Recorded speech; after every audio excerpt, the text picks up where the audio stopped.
හරි අපි කලින් වීඩියෝ එකේ අපි කිව්වා මේ අපි අවස්ථිතිය ගැන එක්තරා ට්‍රයිලොජි එකක් කරනවා කියලා කිව්වා. මම හිතන්නේ ට්‍රයිලොජි එකේ දැන් මේ දෙවෙනි වීඩියෝ එක තමයි තියෙන්නේ. දෙවෙනි වීඩියෝ එකෙත් ඉතින් අපි කලින් වීඩියෝ එකේ වගේම අවස්ථිතිය සම්බන්ධයෙන් එක්තරා සිද්ධාන්තයක් තමයි ගෙනෙන්නේ. අපි පළවෙනි වීඩියෝ එකේ ඔයාලා බලන්න ඇති පළවෙනි වීඩියෝ එකේ අපි ගෙනාවේ තැටියක අවස්ථිති ගූර්ණය වෙන සමීකරණේ ව්‍යුත්පන්න කරන එක තමයි අපි කරලා පෙන්වුවේ. දැන් මේ වීඩියෝ එකෙන් අපි ගේන බලාපොරොත්තු වෙන්නේ ඒ වගේම සමමිතික වස්තුවක්. හරි ඔයාලට මම හිතන්නේ බෝඩ් එකෙත් පේනවා ඇති සමහරක් විට ලියලා ඇඳලා තියෙනවා අපි මේ වීඩියෝ එකෙන් ගේන්නේ දණ්ඩක අක්ෂයට ලම්බකව ඒ දණ්ඩේ කේන්ද්‍රය හරහා යන අක්ෂය වටා තියෙන අවස්ථිති ගූර්ණය හොයන සමීකරණය ව්‍යුත්පන්න කරන එක තමයි අපි කරන්නේ මෙදා සැරේ. මේකත් අපි කරන්නේ ඇත්තරම අර පළවෙනි වීඩියෝ එකේ වගේම ඉන්ග්‍රීඩියන්ට්ස් අපි ඉන්ග්‍රීඩියන්ට්ස් දෙකක් පාවිච්චි කරලා තමයි ව්‍යුත්පන්න කිරීම කළේ. ඒ වගේම තමයි මෙදා සැරෙත් ඒ ඉන්ග්‍රීඩියන්ට්ස් දෙකම තමයි අපිට ඕනේ. ඒ ඉන්ග්‍රීඩියන්ට්ස් දෙකම ඔයාලඟ තියෙනවා නම් ඔන්න හදන්න පුළුවන් දෙවෙනි කෑම එක තමයි අද අපි හදන්න යන්නේ. ඒ හදන්න පුළුවන් දෙවෙනි කෑම එක ඔන්න හදන්න යන්නේ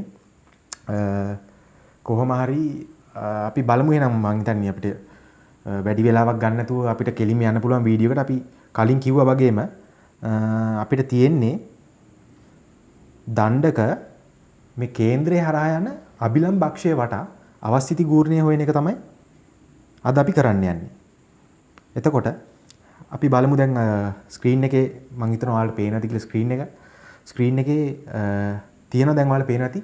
අපි මේ දණ්ඩක් කියලා කියන්නේ දැන් දඬුත් තියෙනවනේ එක එක වර්ග කියන්නේ දඬු තියෙනවා දැන් සිලින්ඩරාකාර දඬු තියෙනවා. හරි සිලින්ඩරාකාර දඬු තියෙනවා. සිලින්ඩරාකාර කියලා කියන්නේ මම අර්ථවත් කරන ටිකක් අර ලොකු දඬු.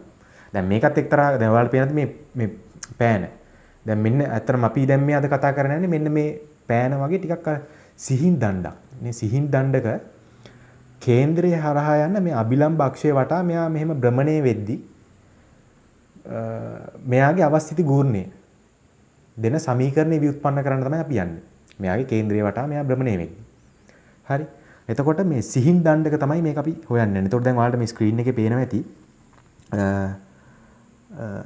තියෙන ඔන්න සිහින් දණ්ඩ. හරි සිහින් දණ්ඩක අපි රූපයක් ඇඳලා තියෙනවා. එතකොට මේකෙත් අර අපිට කියන්න පුළුවන් ඔන්න දැන් කේන්ද්‍රය තියෙනවා මෙතන. හරි ග්‍රැවිටි පොයින්ට් එක තියෙනවා. කේන්ද්‍රය. හරි. කේන්ද්‍රය හරහා යන මෙන්න මේ අභිලම්බ අක්ෂය මම මේ අඳින එක පේනවා ඇති. මෙන්න මේ අභිලම්බ අක්ෂය වටා මේ දණ්ඩ භ්‍රමණය වෙද්දී මෙයාගේ අවස්ථිති ගූර්ණය දෙන සූත්‍රය ඔයාලා මේ අවමතරමින් උසස් පෙළ පන්තියේදී හරි ගණන් හදද්දී ඔයාලට දීලා ඇති. මේ වගේ සිහින් දණ්ඩක අවස්ථිති ගූර්ණය මේ අක්ෂය වටේ භ්‍රමණය වෙද්දී i සමානයි 12න් 1යි ml වර්ගය කියලා දීලා ඇති. ඔයාලා ඉගෙනගෙන තියෙනවා. ඒක භෞතික විද්‍යාව අවමතරමින් උසස් පෙළ ඉගෙනගෙන තියෙනවා. මේක තමයි සූත්‍රය කියලා. එතකොට මේ L කියලා කියන්නේ මේ දණ්ඩේ සම්පූර්ණ දිග. හරි. දැන් අපි මෙන්න මේ සූත්‍රය තමයි අද ව්‍යුත්පන්න කරන්න යන්නේ. හරි අපි බලමු දැන් ඔන්න අපි දණ්ඩ ඇඳගෙන තියෙනවා. ඒ දණ්ඩ ඇඳගෙන තියෙනවා. එතකොට අපි ගන්නවා මෙතනදිත් අපි මෙන්න මේ වගේ උපාය මාර්ගයක් පාවිච්චි කරලා තමයි මෙන්න මේ ව්‍යුත්පන්න කිරීම කරන්නේ.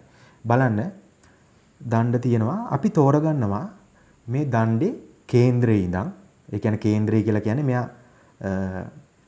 භ්‍රමණය වෙන අක්ෂයේ ඉඳන් කිසියම් x කියලා දුරකින් තියෙන එලිමන්ටරි මාස් එකක්. ඔයාලා දැන් පළවෙනි වීඩියෝ එක බලපුවා ඔය දන්නවා.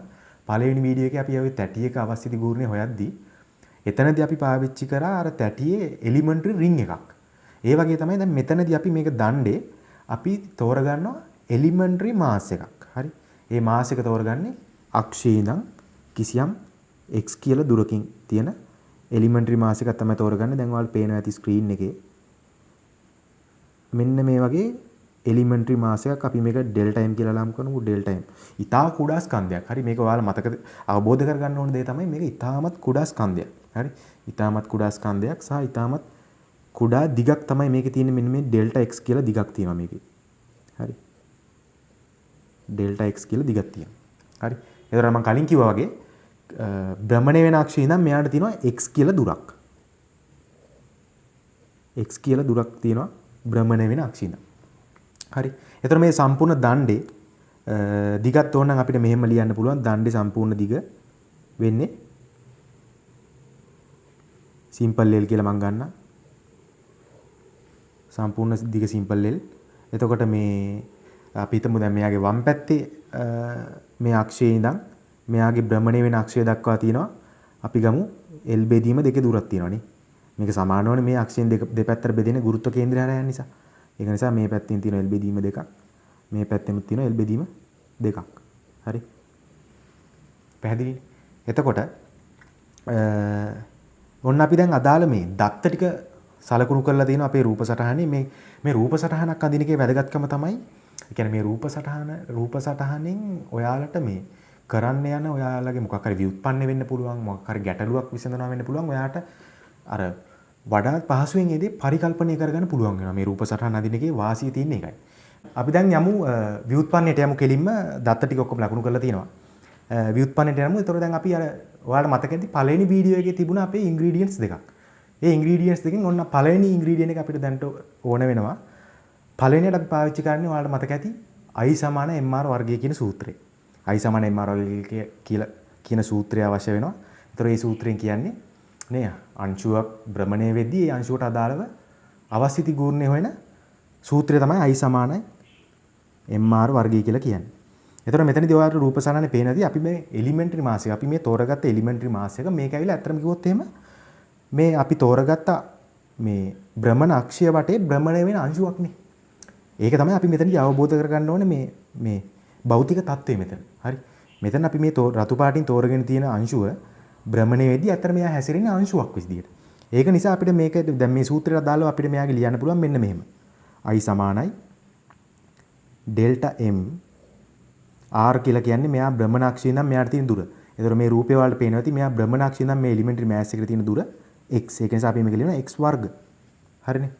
x වර්ග. එතකොට මේ Δm කියන එක අපිට දැන් ලියන්න පුළුවන්. ඔයාලට මතක ඇති අපි පළවෙනි වීඩියෝ එකේ ඔය ඩිස්ක් එකේ, ඒ කියන්නේ තැටියක අවශ්‍ය දිගුරුණේ හොද්දී අපි පාවිච්චි කරපු රාශියක් තිබුණා ඒකක වර්ගඵලයක ස්කන්ධය කියලා. ඒකක වර්ගඵලයක ස්කන්ධය කියලා. සිග්මා වගේ එකකින් අපි ඒක නාමකරණය කරන්න පුළුවන්.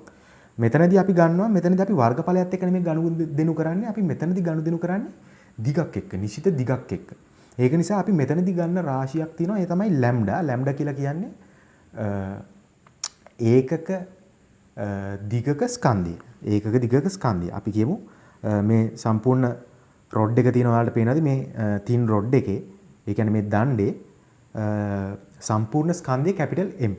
සම්පූර්ණ ස්කන්ධය කැපිටල් M නම් මෙයාගේ සම්පූර්ණ දිග L. අපිට ඒතර මෙයාගේ ඒකක දිගක ස්කන්ධය ලියන්න පුළුවන් මෙන්න මෙහෙම. mass per length of the thin rod සමානයි මෙයාගේ සම්පූර්ණ ස්කන්ධය බෙදීම මෙයාගේ සම්පූර්ණ දිග. සම්පූර්ණ ස්කන්ධය සම්පූර්ණ දිගෙන් බෙදුවාම එනවා මෙයාගේ ඒකක දිගක ස්කන්ධය. අපි මේක දාමු ලැම්ඩා කියලා. මේක අපි ඩිනෝට් කරමු ලැම්ඩා වලින්. හරි. එතකොට අපිට දැන් අපිට ලියන්න පුළුවන් මෙයාගේ ස්කන්ධය මේ කියන්නේ මෙයාගේ මේ එලිමෙන්ටරි මාස් එක මේ රතු පාටින් තෝරගෙන තියෙන කුඩා අංශුවේ මේ තින් රොඩ් එකේ කුඩා අංශුවේ අපි තෝරගෙන තියෙන ස්කන්ධය අපිට ලියන්න පුළුවන් මේ ලැම්ඩා සහ මෙයාගේ මෙන්න මේ දිග අනුසාරයෙන්. දිග කියලා කියන්නේ ඩෙල්ටා x කියන ඉතාමත් කුඩා දිග. මෙන්න මේ දිග අනුසාරයෙන් අපිට ලියන්න පුළුවන් මෙයාගේ ස්කන්ධය ලැම්ඩා ඩෙල්ටා x කියලා. එතකොට අපි දැන් මේ අපි ගත්ත අවස්ථිතිය සඳහා අපි ගත්ත ප්‍රකාශනය අපිට මොඩිෆයි කරලා ලියන්න පුළුවන් මෙන්න මෙහෙම. අපි අර තෝරගත්ත කුඩා අංශුවට අදාළව ලැම්ඩා ඩෙල්ටා x ගුණ කිරීම x වර්ග කියලා. හරි. මෙන්න මේ මොඩිෆිකේෂන් එකක් අපිට දාගන්න පුළුවන්. එතකොට දැන් බලන්න දැන් අපි ගන්නේ අපි අර දෙවෙනි ඉන්ග්‍රීඩියන්ට් එක පාවිච්චි කරන්න. ඒ කියන්නේ අනුකලනය කරන්න තමයි දැන් අපි යන්නේ. අනුකලනයේදී දැන් හොඳට බලාගන්න. අපි මේක අනුකලනය කරන්නේ මෙන්න මෙහෙමයි. අපි දැන් මේ හොයාගෙන තියෙන්නේ මේ තින් රොඩ් එකේ කුඩා දණ්ඩේ එක්තරා නේ ලක්ෂීය ස්කන්ධය නැත්නම් ලක්ෂීය අංශුවක්. හරි. ඒ අංශුවකට අදාළ අවස්ථිති ගූර්ණය තමයි අපි මේ අරගෙන තින්නේ. අදාළ ලක්ෂීය ස්කන්ධයට අදාළ අවස්ථිති ගූර්ණය දෙන ප්‍රකාශනය තමයි අපි මේ අරන් තින්නේ. එතකොට අපිට දැන් හොයන්න ඕනේ මේ සම්පූර්ණ රොඩ් එකේ අවස්ථිති ගූර්ණය. මෙයා මේ අපි තෝරගෙන තියෙන අක්ෂය වටා භ්‍රමණය වෙද්දී මේ සම්පූර්ණ රොඩ් එකේ අවස්ථිති ගූර්ණය තමයි අපිට හොයන්න ඕනේ. එතකොට ඔයාලට තේරෙනවා ඇති බලන්න මෙන්න මේ අපි මේ තෝරගෙන තියෙන එලිමෙන්ටරි මාස් එක තියෙන මේ dm කියන මේ ඩෙල්ටා m කියන කුඩා ස්කන්ධ රාශියකින් තමයි මේ රොඩ් එක හැදිලා තියෙන්නේ.